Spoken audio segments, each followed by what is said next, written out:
আল্লাহু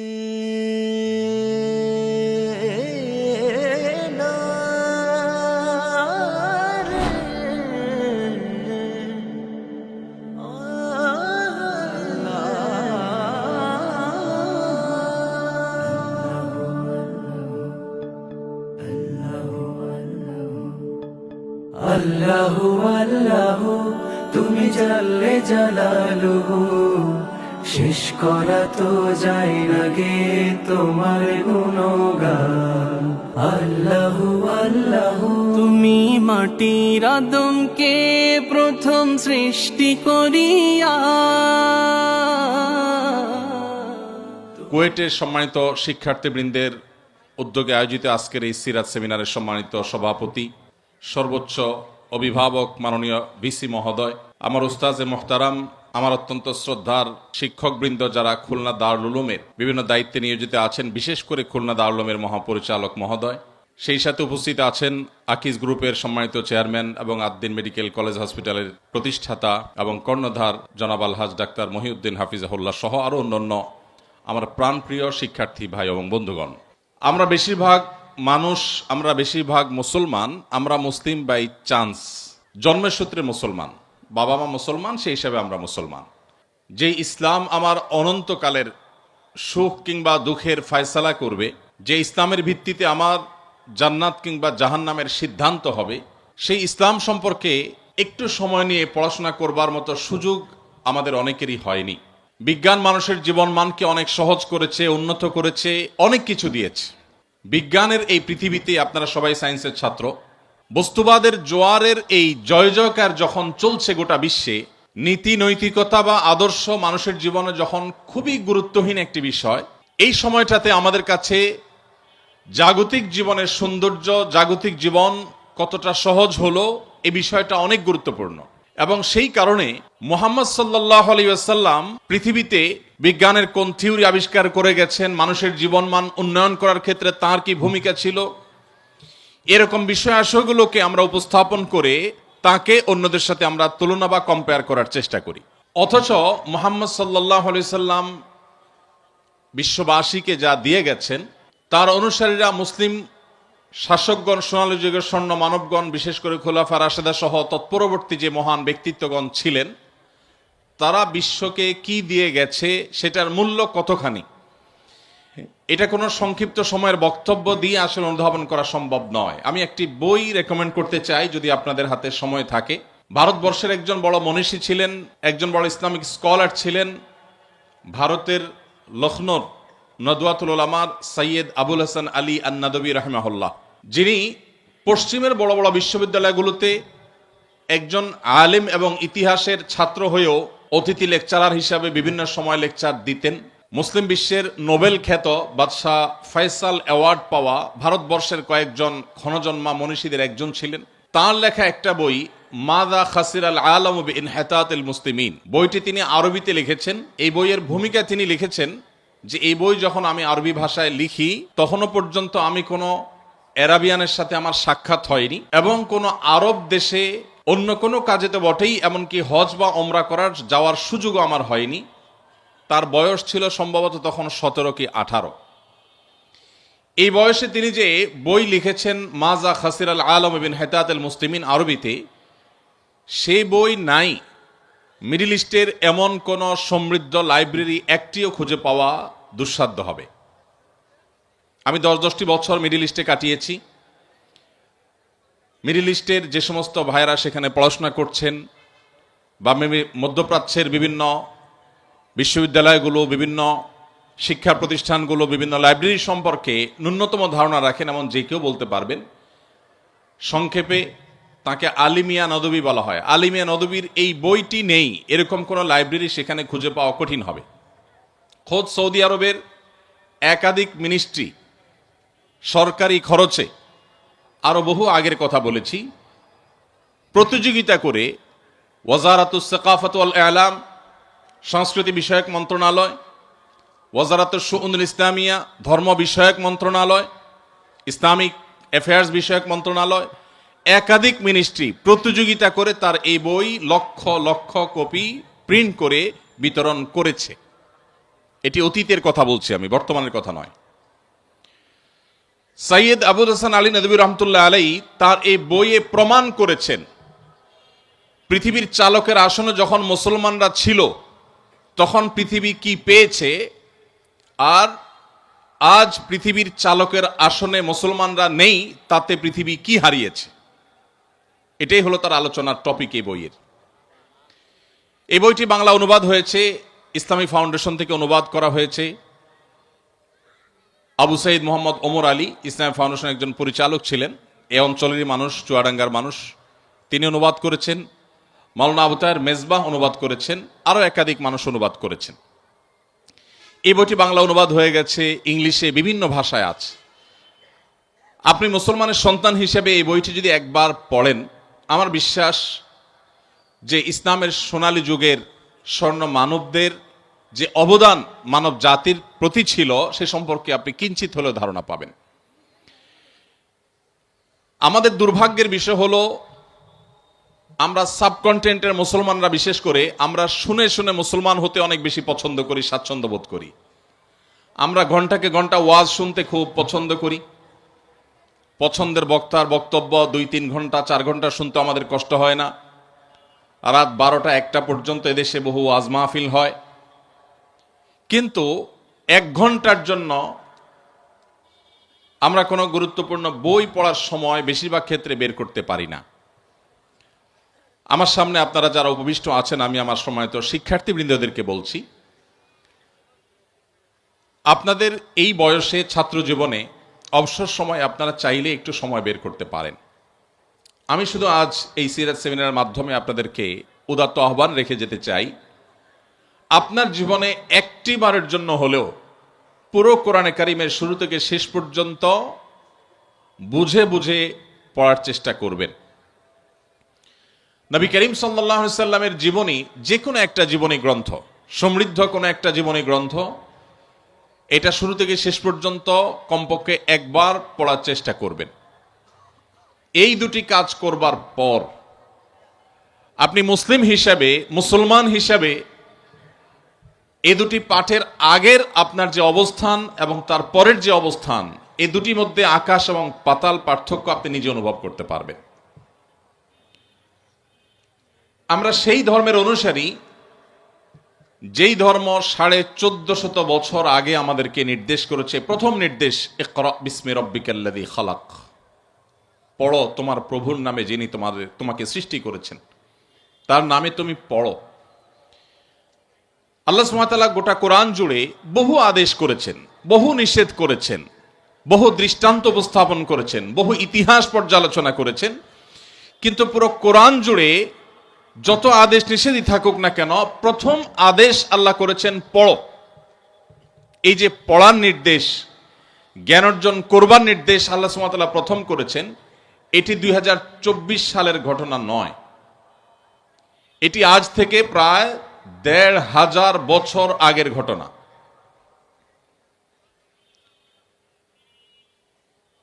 দেড় হাজার বছর আগের পৃথিবী যদি আমরা একটু কল্পনা করি, তাহলে আমাদের স্মৃতিপটে কি ভাসতে পারে? আমরা আমাদের দেশের প্রেক্ষাপটে যদি বলি, সময়ত শিক্ষকবৃন্দ বা যারা সিনিয়র আছেন, 40 বা 50 প্লাস যাদের এইজ হয়ে গেছে, তারা বলতে পারবেন যে আমাদের এই দেশেও 20-30 বছর আগেও গ্রামাঞ্চলে অনেক মানুষ ছিল, ছেলে মেয়েদেরকে বলতো এত পড়ালেখা করে কি হবে, খেতে যায় কাজ করো। এখন এমন একটা সময় এসেছে, একজন খেটে খাওয়া দিনমজুর ভাই তিনিও তার ছেলে মেয়েকে জ্ঞান অর্জন করাবার, পড়ালেখা করাবার গুরুত্ব তিনি বুঝেন। এই যদি হয় 20-30 বা 40 বছর আগের বাংলাদেশের কথা, তাহলে 1500 বছর আগের পৃথিবীর অবস্থা কেমন ছিল? সেই সমাজের বুকের উপর দাঁড়িয়ে মুহাম্মদ সাল্লাল্লাহু আলাইহি সাল্লাম উচ্চারণ করেছিলেন প্রথম নির্দেশ আল্লাহর পক্ষ থেকে পাওয়া ওহী, ইকরা বিসমি রাব্বিকাল্লাযী খালাক। আজ পৃথিবীর এই চাকচিক্য দেখে যে সমস্ত মুসলিম ভাইয়েরা আমার ইসলাম নিয়ে হীনম্মন্যতায় ভুগছেন, যাদের মধ্যে এই সংশয় কাজ করছে যে আসলে আমরা মুসলমানরা পৃথিবীর জন্য কি করলাম। ইউরোপিয়ানরা আমাদেরকে সব দিয়েছে, পশ্চিমারা আমাদেরকে জীবনমানকে উন্নত করেছে, তাদের গবেষণা, তাদের থিওরি, তাদের জ্ঞান বিজ্ঞান, তাদের টেকনোলজি, তাদের শিল্প, এসব কিছু দ্বারা আমরা উপকৃত হচ্ছি। অ্যাজ এ মুসলিম আমার পূর্বপুরুষরা পৃথিবীকে কি দিয়ে গেছে, এটা নিয়ে দীর্ঘ আলোচনা করবার সুযোগ নেই। আমি শুধুমাত্র রেকমেন্ড করলাম, যদি সুযোগ থাকে, মুসলমানদের পতনে বিশ্ব কি হারালো বইটির অনুবাদ, আর আরবি নাম, মূল বইয়ের নাম হলো মাজা খাসির আল আলো বিন হায়াতাতুল মুসলিমিন। বিভিন্ন ভাষায় অনুবাদ হয়েছে, বাংলায় একাধিক পণ্ডিত ব্যক্তি অনুবাদ করেছেন। তো এই বইটি আপনি পড়লে আপনার এই প্রশ্নের উত্তর পেয়ে যাবেন। মুহাম্মদ সাল্লাল্লাহু আলাইহি সাল্লাম তিনি পৃথিবীকে কি দিয়ে গেছেন?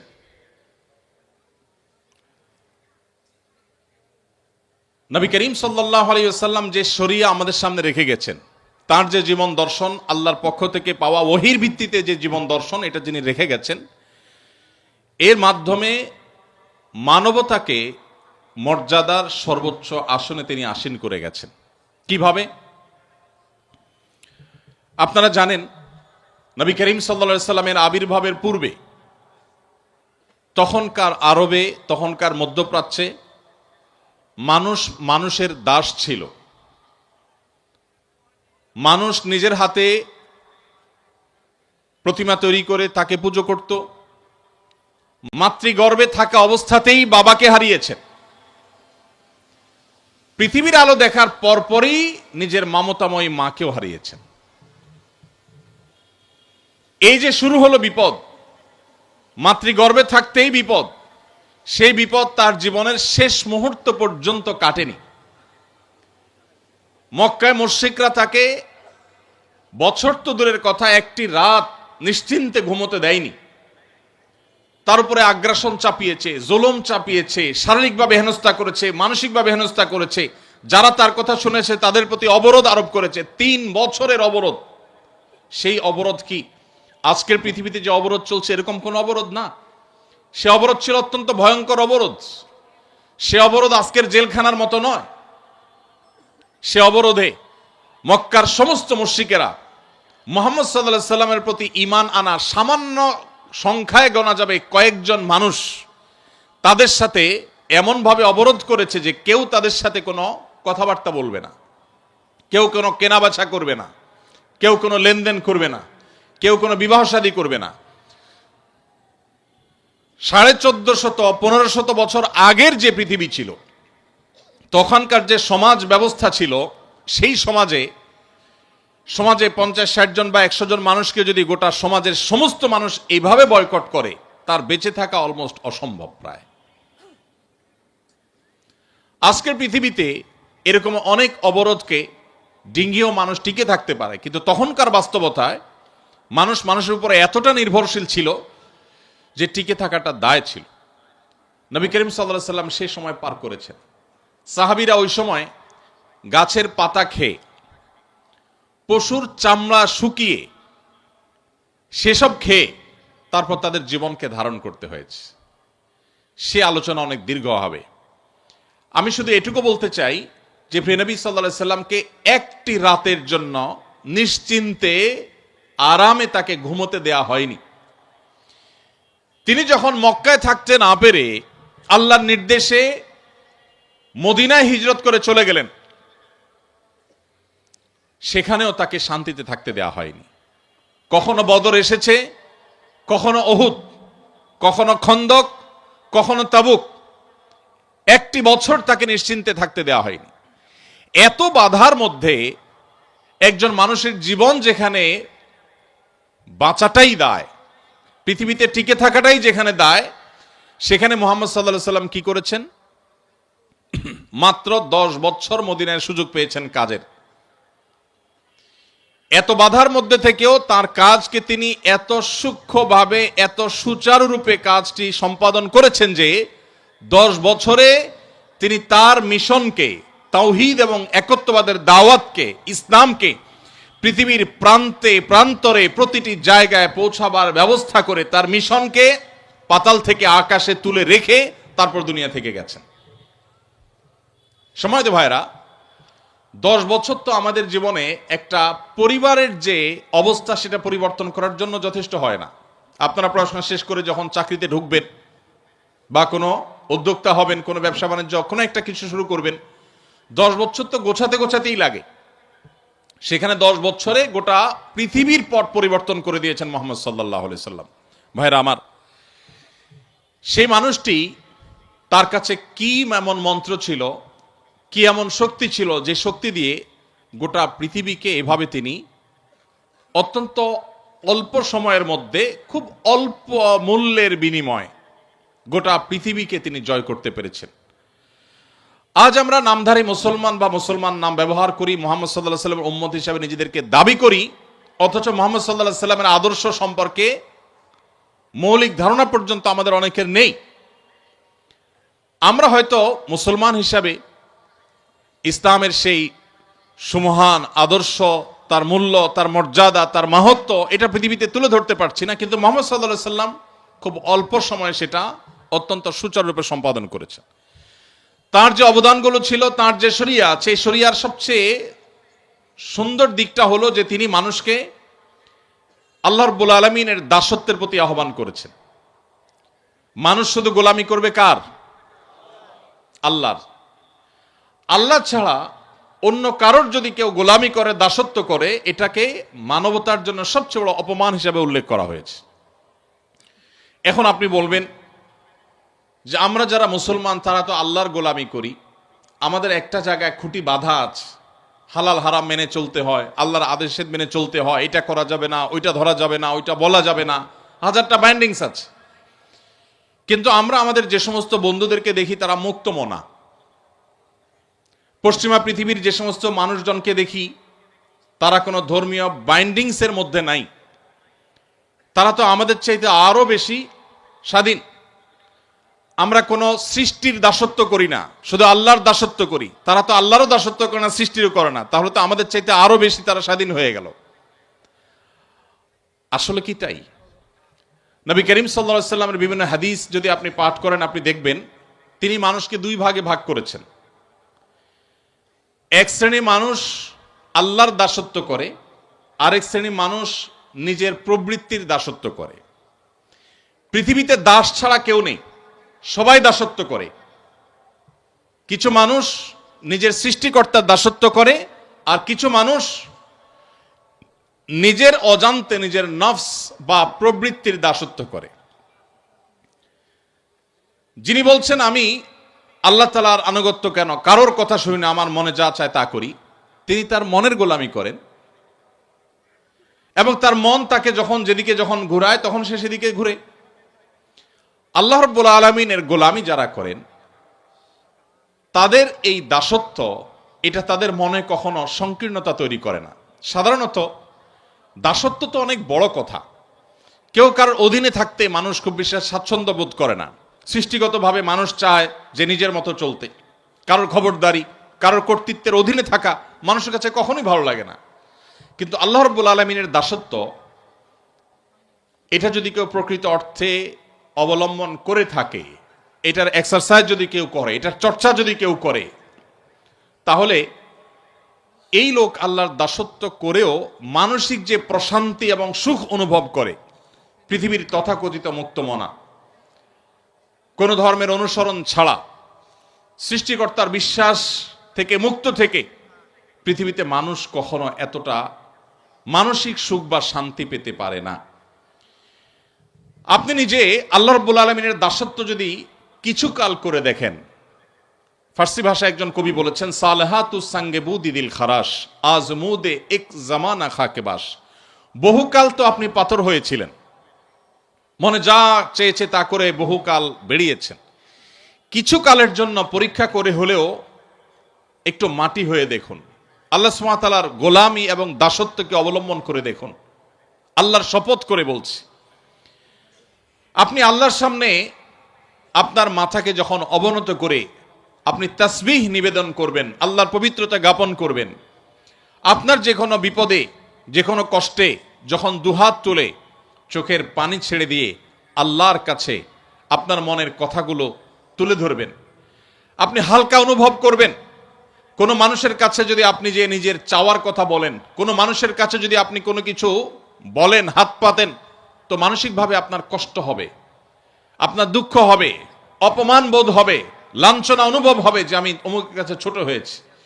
কিন্তু আপনি আপনার সৃষ্টিকর্তাকে যদি কখনো সেজদা নিবেদন করে থাকেন, আপনি যদি কখনো আল্লাহর শানে সেজদা দিয়ে তার পবিত্রতা জ্ঞাপন করেন, পুরো অস্তিত্বকে যদি আপনি বিলীন করে দিয়ে থাকেন, আপনার এই জীবনে সবচেয়ে সুখে কাটা মুহূর্তগুলোর মধ্যে একটি অনুভব করবেন সেই পবিত্র সিজদাকে। ভাইরা আমার, এখানে অলৌকিক, অদৃশ্য এবং অবর্ণনীয় এক সুখ আল্লাহ সুবহানাহু ওয়া তাআলা রেখেছেন শুধু আল্লাহর গোলামি এবং দাসত্বের মধ্যে, যেটা মানুষ খেয়াল খুশি মতো চলে তার জীবনে কখনো অর্জন করতে পারে না। পৃথিবীর যে সমস্ত দেশে বা যে সমস্ত অঞ্চলের মানুষ নিজেদেরকে অনেক বেশি স্বাধীন মনে করে, আল্লাহ সুবহানাহু ওয়া তাআলার দাসত্বের শৃঙ্খল থেকে যারা তাদেরকে মুক্ত মনে করেন, সেই মানুষগুলোর এনভায়রনমেন্ট, তাদের পরিবেশ, তাদের প্রকৃতি আমাদের চাইতে অনেক সুন্দর। আপনারা যারা গিয়েছেন তারা বলতে পারবেন। ইউরোপের সে সমস্ত দেশগুলো, পশ্চিমা পৃথিবীর সে সমস্ত জায়গাগুলো মনে হবে ছবির মতো। গোটা দেশ লেক আর রং বেরঙের গাছে পরিপূর্ণ, মনে হবে যে সে জান্নাতের যে বিবরণ শুনেছি দুনিয়াতে তার একটা নমুনা, যেন এত চমৎকার প্রকৃতি। অর্থনৈতিকভাবে সে রাষ্ট্র, সে সমাজ এতটা বলিষ্ঠ যে তাদের অভাব বলতে কিচ্ছু নেই। তাদের অবকাঠামো এত সুন্দর, এত চমৎকার যে কোনো রাস্তাঘাট, কোনো কালভার্ট, কোনো বিল্ডিং, কোনো স্থাপনা, কোনো জায়গায় আপনি ত্রুটি খুঁজে পাবেন না, খুঁত খুঁজে পাবেন না। যেদিকে চোখ যাবে শুধু নিখুঁত আর নিখুঁত দেখতে পাবেন। এত ডিসিপ্লিন, এত শৃঙ্খলা, মুগ্ধ হওয়ার মতো সব কিছু সেখানে আছে। এবং প্রতি বছর একবার করে বিশ্বের সুখী দেশের তালিকা হয়, সে তালিকায় তারা শীর্ষে থাকে। 1, 2, 3, 4, 5, 6 সব তাদের দখলে থাকে, সবচেয়ে সুখী দেশ। ইন্টারেস্টিং বিষয় হলো, সবচেয়ে সুন্দর অবকাঠামো, সবচেয়ে সুন্দর প্রকৃতি, সবচাইতে অর্থনৈতিকভাবে বলিষ্ঠ দেশ, অপরাধ প্রবণতার সবচেয়ে কম, সবচেয়ে ডিসিপ্লিন এবং সুশৃঙ্খলার দেশ, এমনকি সুখী দেশের তালিকায় শীর্ষে থাকা দেশগুলো, সেগুলোতে আপনি যদি খোঁজ খবর নেন, একটু গুগল করে দেখেন, আপনি দেখবেন আত্মহত্যার প্রবণতা পৃথিবীর সবচাইতে বেশি। অথচ আফ্রিকাতে আপনি মুসলিমদের দেখবেন মাসকে মাস খাবার পাচ্ছে না। তাদের দেশের মাটির নিচে থাকা খনিজ সম্পদ পৃথিবীর মোড়ল দেশগুলো লুণ্ঠন করছে শান্তি রক্ষার নামে, যেটা ওপেন সিক্রেট, আপনারা সবাই জানেন। শান্তি রক্ষার নামে ওই আফ্রিকার গরিব মুসলিম দেশগুলোর খনিজ সম্পদগুলো লুট করছে পৃথিবীর মোড়লরা, যারা আমাদেরকে সকাল বিকাল মানবতার জিকির আর ফিকির শোনায়, সবক শোনায়, যাদের দেখে আমরা মুগ্ধ হই, যাদের দেখে আমরা অবাক হই, তাদের মতো হওয়ার জন্য আমরা লালায়িত থাকি। সেই ভদ্রবেশী মানুষগুলো আফ্রিকার ওই সমস্ত দেশগুলোকে লুটে পুটে খাচ্ছে, যেটা ওপেন সিক্রেট, আজকের পৃথিবীতে জানে না এমন মানুষ পাওয়া কঠিন। ভাইরা আমার, ওই মানুষগুলোর সবই আছে, পৃথিবীর মোড়লগিরি মাতবরি সবই তাদের কাছে আছে, কিন্তু মানসিক শান্তি নাই। আফ্রিকার ওই গরিব অঞ্চলের মুসলমানদেরকে আপনি দেখবেন মানসিকভাবে তারা অনেক বেশি শান্তিতে আছে, তাদের মধ্যে আত্মহত্যার প্রবণতা অনেক কম। এমনকি আমাদের মতো এরকম গরিব দেশ, যে দেশটির হাজারটা সমালোচনা করার দিক পাবেন আপনি, অথচ আমাদের এই প্রিয় স্বদেশেও আপনি তাদের মতো আত্মহত্যার প্রবণতা দেখবেন না। আপনি যদি জাপানে, কোরিয়াতে যান, পৃথিবীর সবচেয়ে সভ্য ভদ্র মানুষ বলা হয় জাপানিজদেরকে, কোরিয়ানদেরকে, তাদেরও একই অবস্থা, এত সুন্দর নেচার, সবকিছু সুন্দর, কিন্তু কেউ বাঁচতে চায় না, মানসিক সুখ নাই। তাদের জীবন তারা কতটা উপভোগ করতে পারছেন, এটা নিয়ে আপনি যদি একটু উন্মুক্ত মনে স্টাডি করেন, আপনার কাছে দিন আলো মতো পরিষ্কার হয়ে যাবে। মুহাম্মদ সাল্লাল্লাহু আলাইহি সাল্লাম যে কাজটি করেছেন, সেটি হলো পৃথিবীর মানুষকে আল্লাহর গোলামি এবং দাসত্বের পথে এনে রেখে গেছেন। আর আল্লাহর দাসত্ব করা মানুষ আর কারোর দাসত্ব করে না। তার চাইতে স্বাধীন আর কেউ হয় না, তার চাইতে শান্তিতে আর কেউ থাকে না, তার চাইতে মানসিক সুখ আর কেউ লাভ করে না। এই জিনিসটি মুহাম্মদ সাল্লাল্লাহু আলাইহি সাল্লাম আমাদেরকে দিয়ে গেছেন।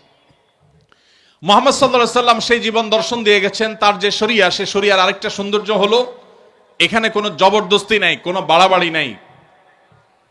কোরআনে কারীমে আল্লাহ বলেছেন লা ইকরাহা ফিদ্দীন, ধর্ম গ্রহণে কোনো প্রকার জবরদস্তি চলবে না।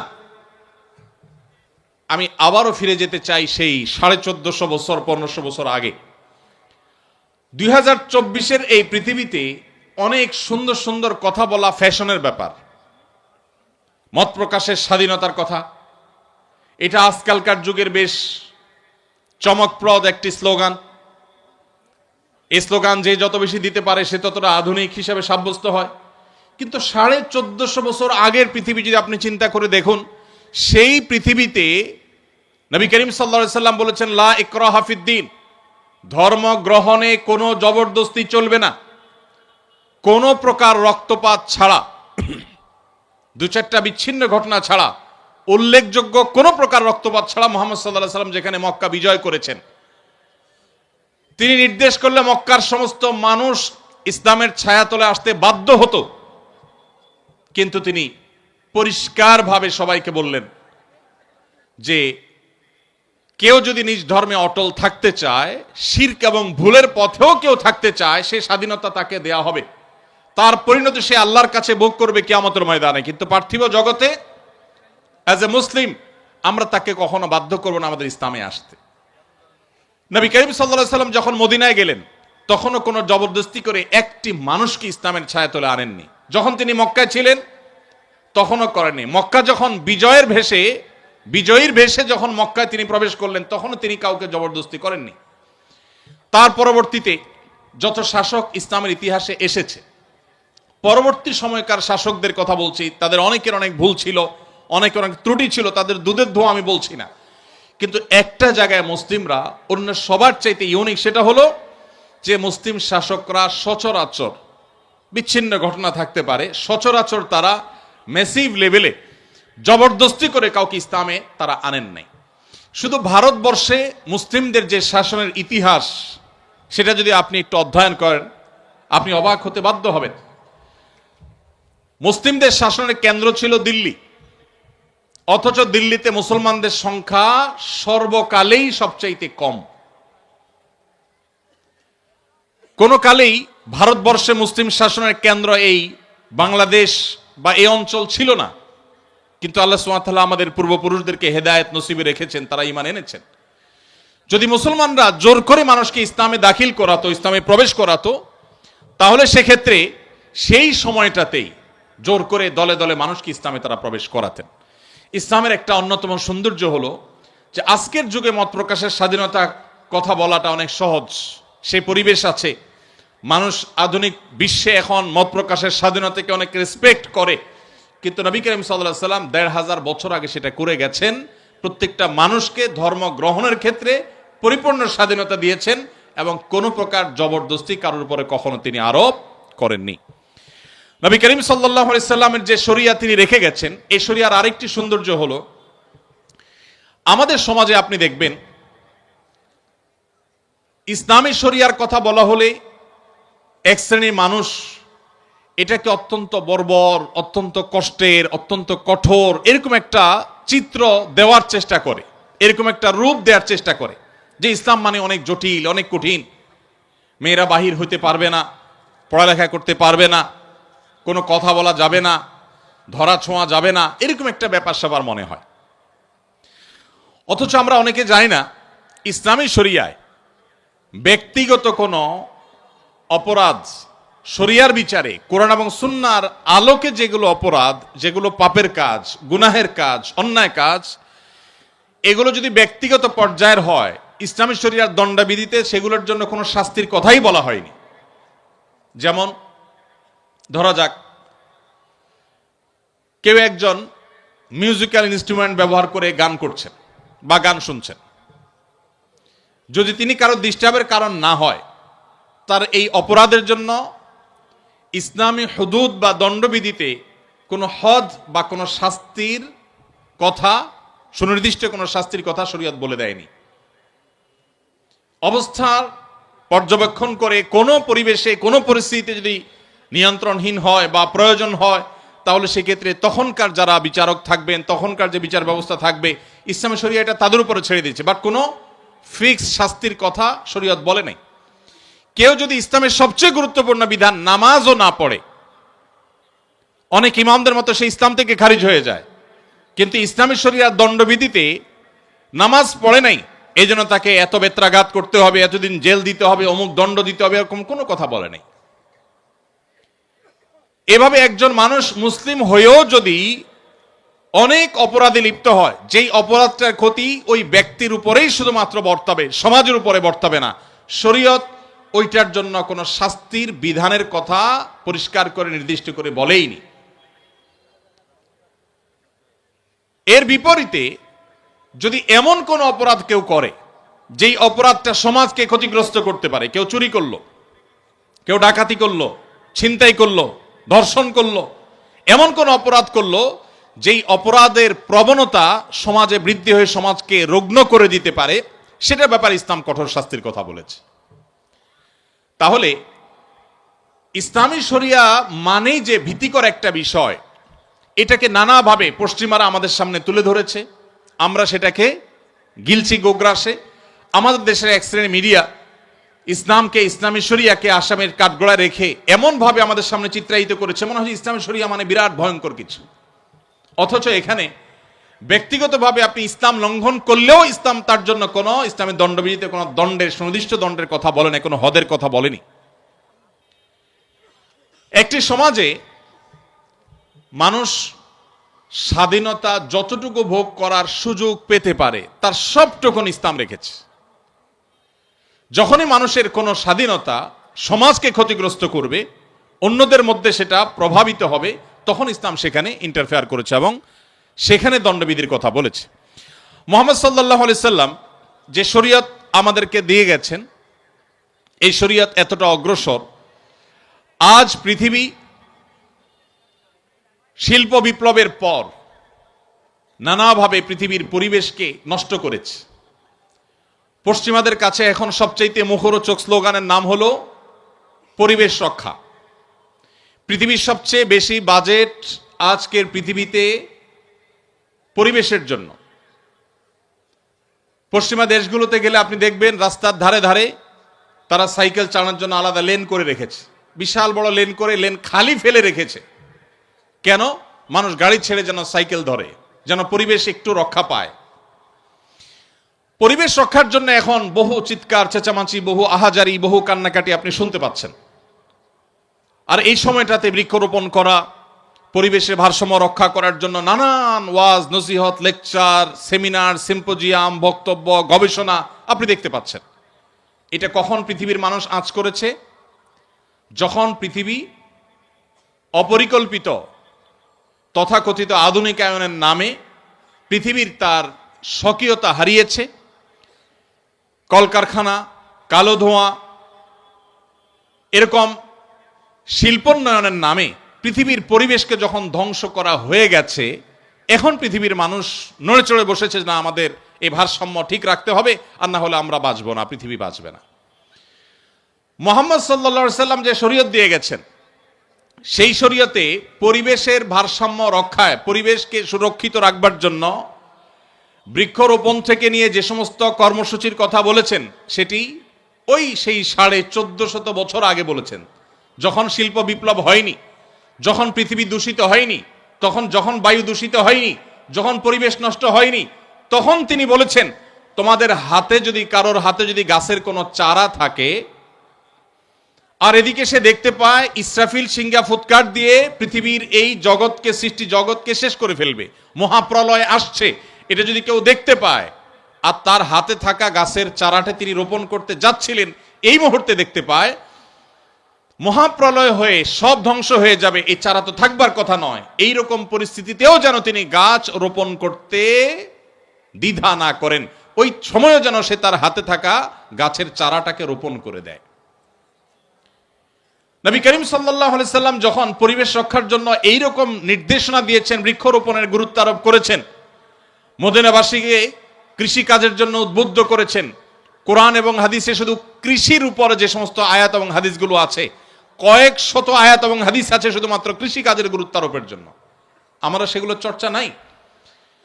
তখন পৃথিবীর আজকের মতো এরকম পরিবেশের ভারসাম্য হারায়নি, তখন পৃথিবীকে এভাবে নষ্ট করা হয়নি, পৃথিবীর পরিবেশ খারাপ হয়নি। সেই সময় নবী করিম সাল্লাল্লাহু আলাইহি সাল্লাম যে সলিউশন দিয়ে গেছেন, এখন বিশ্ববাসী সেটার গুরুত্ব অনুভব করছে। ভাইরা আমার, পৃথিবীর সকল সভ্যতায় মানুষ হত্যা করা অপরাধ। সকল সভ্যতায়, সকল সমাজে মানুষ হত্যা করাকে অপরাধ মনে করা হয়। মুহাম্মদ সাল্লাল্লাহু আলাইহি সাল্লাম যে শরীয়ত দিয়েছেন সেখানে মানুষ হত্যা করা তো বটেই, কোন মানুষকে হত্যার জন্য অথবা হত্যার উদ্দেশ্য ছাড়া দুষ্টমি করেও যদি কেউ ভয় দেখায়, অনেক সময় বন্ধু বান্ধব একে অন্যকে দুষ্টামি করে ছুরি ধরেন, ভয় দেখান, কোনো অস্ত্র দিয়ে ভয় দেখান, নবী করিম সাল্লাল্লাহু আলাইহি সাল্লাম কঠোরভাবে সেটাও করতে নিষেধ করেছেন। কারণ সব মানুষের হার্ট একরকম হবে না, অনেক দুর্বল চিত্তের মানুষ আছে, অনেকে সেখান থেকে অসুস্থ হতে পারে, অনেকে দুর্ঘটনার শিকার হতে পারে। মানুষ হত্যা তো অনেক পরের কথা, মানুষ হত্যার প্রচেষ্টাও তো অনেক পরের কথা, দুষ্টমি করে বা কোনোভাবে কাউকে ভীতি প্রদর্শন করা পর্যন্ত ইসলামে নিষেধ করা হয়েছে। ভাইরা আমার, সারা বিশ্বের সমস্ত সভ্যতায় কোনো নারীকে উত্ত্যক্ত করা, শারীরিক বা মানসিকভাবে তাকে হ্যারাসমেন্ট করা, এটা অপরাধ সব সমাজে। ইসলাম তার চাইতে আরো এক ধাপ এগিয়ে। মুহাম্মদ সাল্লাল্লাহু আলাইহি সাল্লাম যে জীবন দর্শন আমাদেরকে দিয়ে গেছেন, সেখানে কোন নারীকে আপনি মুখে অশোভন উক্তি করে তাকে লাঞ্ছিত করা, তাকে হেনস্থা করা, শারীরিকভাবে মানসিকভাবে তাকে হেনস্থা করা, এগুলো তো অপরাধ বটেই। ইসলাম আরো এক ধাপ এগিয়ে বলছে, কোন নারীর সৌন্দর্য অবলোকন করে মনে মনে তুমি যদি তাকে রেপ করো, মনে মনে যদি তাকে নিয়ে তুমি বাজে নোংরা চিন্তা করো, জঘন্য কল্পনা করো, ধর্ষণ করো, তাহলে সেটাও অপরাধের খাতায় গণ্য হবে। পৃথিবী যেটাকে অপরাধ মনে করে না, একজন নারী তার সৌন্দর্য দেখে মনে মনে আপনি বাজে চিন্তা করলেন, মনে মনে খারাপ চিন্তা করলেন, আপনি কল্পনা এবং জল্পনার জগতে আপনি তাকে ধর্ষণ করলেন। আপনার সেই কল্পনাগুলোকে যদি আপনি মুখের ভাষায় প্রকাশ করেন, পৃথিবীর কোন নারী সেটাকে স্বাভাবিকভাবে নিবে না, যত উদারতার কথা বলেন। কোন অমুসলিম নারীও এটাকে কখনো স্বাভাবিকভাবে নিবে না। আপনি যেটা মনের কল্পনার জগতে তাকে নিয়ে ভাবছেন, সে নোংরা কথাটা যদি মুখে প্রকাশ করেন, আপনাকে সুযোগ পেলে সে জুতা পিটা করবে। তার সেই অধিকার, এই যে মনে মনেও কেউ তাকে নিয়ে বাজে চিন্তা করতে পারবে না, এটা পৃথিবীর কোন সভ্যতা সংরক্ষণ করে নাই, ইসলাম সংরক্ষণ করেছে। কিভাবে ইসলাম সংরক্ষণ করেছে? পরিষ্কারভাবে নবী সাল্লাল্লাহু আলাইহি সাল্লামের হাদিস রয়েছে, জিনাল আইনি আন নাযর, কোন নারীর প্রতি লোলুপ দৃষ্টিতে তাকিয়ে জঘন্য চিন্তা করলে তুমি, এই তোমার দৃষ্টিটাও একটা ব্যভিচার হিসাবে তোমার অ্যাকাউন্টে লেখা হবে, তোমার অপরাধ হিসেবে গণ্য হবে, কিয়ামতের ময়দানে শাস্তি তোমাকে পেতে হবে। কেন? একজন নারীকে তুমি শারীরিকভাবে হেনস্থা করো নাই, মানসিকভাবে হেনস্থা করো নাই, কিন্তু তোমার দৃষ্টি দিয়ে তাকিয়ে মনে মনে তাকে নিয়ে জল্পনা কল্পনা করে এই মনোজগতে তাকে তুমি রেপ করেছো, এই জন্য তোমার আল্লাহর কাছে জবাবদিহি করতে হবে, কিয়ামতের ময়দানে শাস্তির মুখোমুখি হইতে হবে। এটাকে অপরাধ হিসাবে গণ্য করেছে। পৃথিবীর কোন সভ্যতা যেটাকে অপরাধ হিসাবে গণ্য করেনি। ভাইরা আমার, বিচার বহির্ভূত হত্যা পৃথিবীর সকল সভ্যতায় খারাপ কাজ, সব সমাজ এটাকে খারাপ মনে করে যে বিচার বহির্ভূত হত্যা করা যাবে না। যে কোনো মানুষের বিচার পাওয়ার অধিকার আছে। নবী করিম সাল্লাল্লাহু আলাইহি সাল্লামের সামনে সেই 1450 বছর আগের বাস্তবতা, বারবার আমি এই শব্দটি বলছি, কারণ আমরা নবী করিম সাল্লাল্লাহু আলাইহি সাল্লাম বা মুহাম্মদ সাল্লাল্লাহু আলাইহি সাল্লামকে যদি মূল্যায়ন করতে হয় আজকের পার্সপেক্টিভে, 2024-এর পৃথিবীর সাথে যদি আপনি তুলনা করেন, সেই তুলনাটা যথার্থ হবে না। আজকের পৃথিবীতে মানবাধিকারের কথা বলা এটা একটা ফ্যাশনের ব্যাপার, আমি সবসময় বলার চেষ্টা করি। এখন আপনি যত বেশি অধিকার অধিকার বলবেন, অধিকার অধিকার যত বেশি কপচাবেন, তত বেশি বাহবা পাবেন যে লোকটা অনেক সচেতন, এ লোকটা অনেক আধুনিক, অনেক স্মার্ট। আপনাকে পৃথিবীর বিভিন্ন মোড়ল দেশের এম্বাসিগুলো ডেকে ডেকে আপনাকে অনেক প্রজেক্ট দিবে, আপনার ফান্ডের অভাব হবে না, কারণ আপনি অধিকার নিয়ে কাজ করছেন, মানবাধিকার কর্মী, আপনি সমাজ কর্মী। এগুলো শুনতে বেশ ভালো শোনা যায়, এগুলো ফ্যাশনের ব্যাপার। 1450 বছর আগের পৃথিবী যখন নিজের সন্তান কন্যা হয়েছে, বাবার সাথে যুদ্ধে যেতে পারবে না, শুধুমাত্র এই কারণে সেই কন্যাকে জীবন্ত পুঁতে ফেলে বাপ পৈশাসিক আনন্দে মেতে উঠত, সেই সমাজের বুকের উপরে দাঁড়িয়ে মুহাম্মদ সাল্লাল্লাহু আলাইহি সাল্লাম বলেছিলেন, তোমাদের কেউ যদি 2টি কন্যা সন্তানের বাবা হয় এবং সে যদি তাদের সাথে সুন্দর আচরণ করে, তাদের কোনো অধিকার নষ্ট না করে, তাদের জন্য জান্নাতের গ্যারান্টি রয়েছে। এটা 1450 বছর আগের ওই বর্বর সমাজের বুকের উপর দাঁড়িয়ে তিনি বলেছিলেন। যে আরাবিয়ানরা তাদের বাইরের মানুষকে, অন্য ভাষার মানুষকে মানুষ মনে করতে 10 বার ভাবত, সেই সমাজের মানুষের বুকের উপরে দাঁড়িয়ে ঐতিহাসিক বিদায় হজের ভাষণে তিনি বলেছিলেন, আলা লা ফাদলা লি আরাবিয়্যিন আলা আজমি ওয়ালা লি আজমিয়্যিন আলা আরবি। মনে রাখবে, কোন আরাবিয়ানের কোন শ্রেষ্ঠত্ব নেই কোন নন আরাবিয়ানের উপরে। একজন কালো রঙের আফ্রিকান মানুষের কোন প্রকার তার উপরে কোন আরাবিয়ান সাদা চামড়ার মানুষের কোনো মর্যাদা নেই।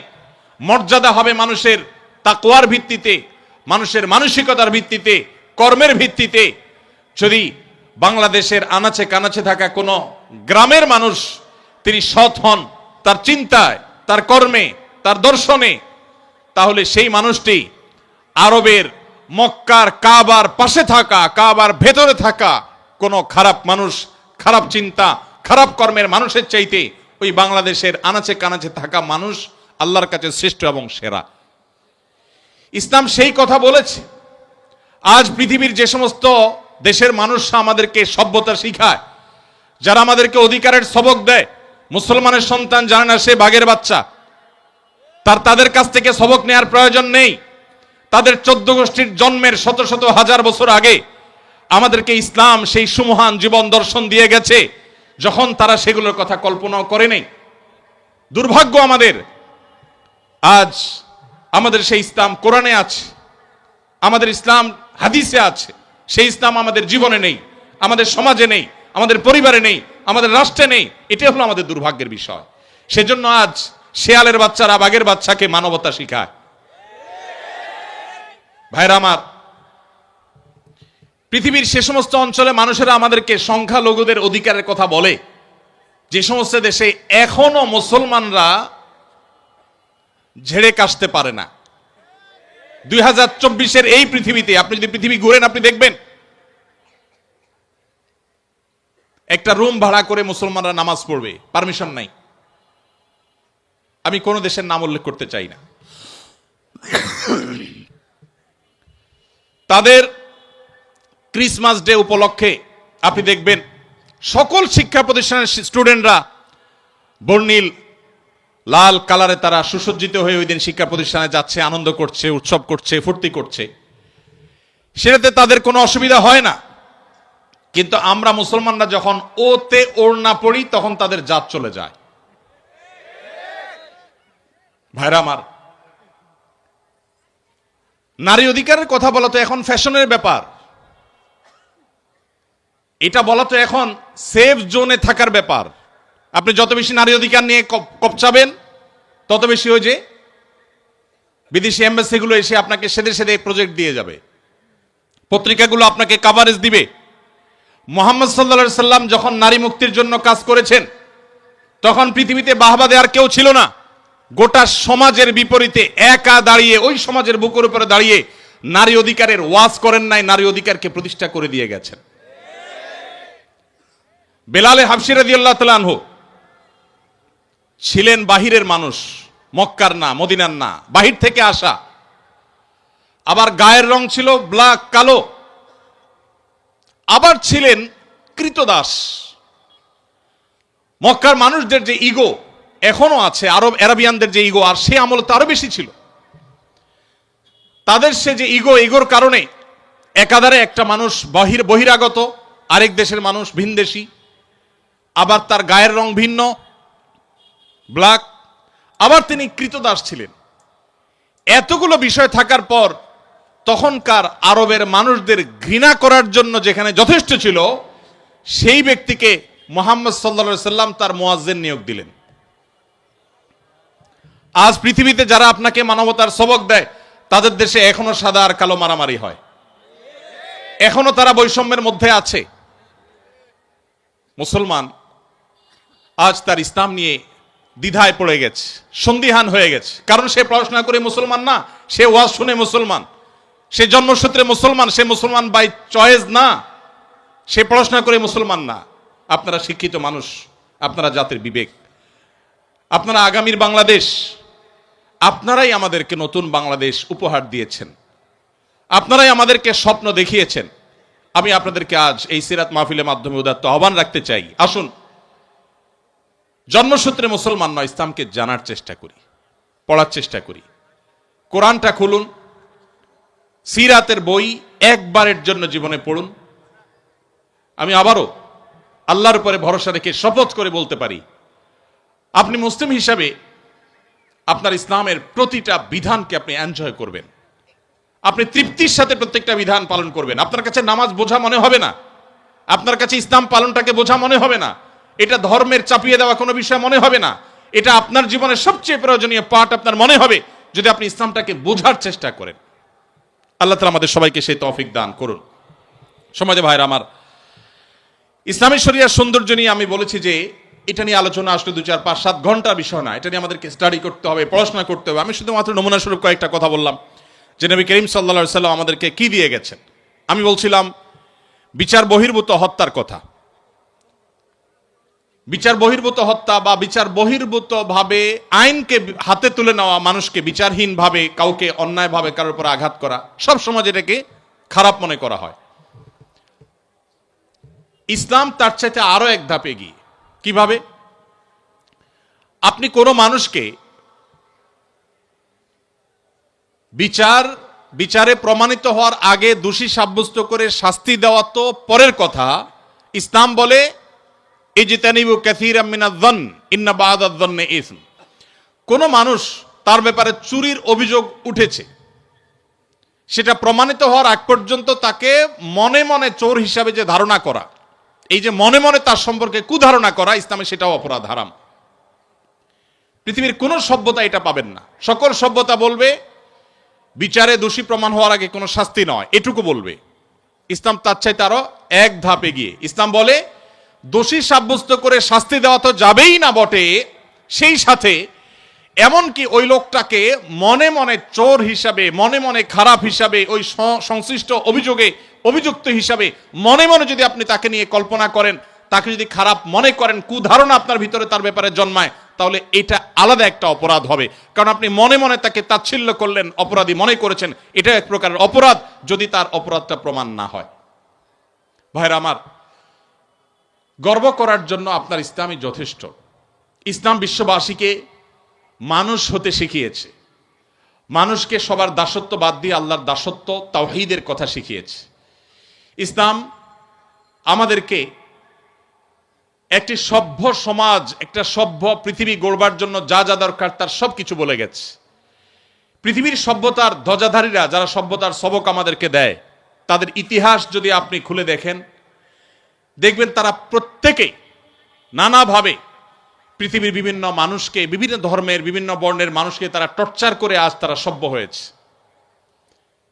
কিন্তু মুসলমান, তার গর্ব করার যথেষ্ট কারণ আছে।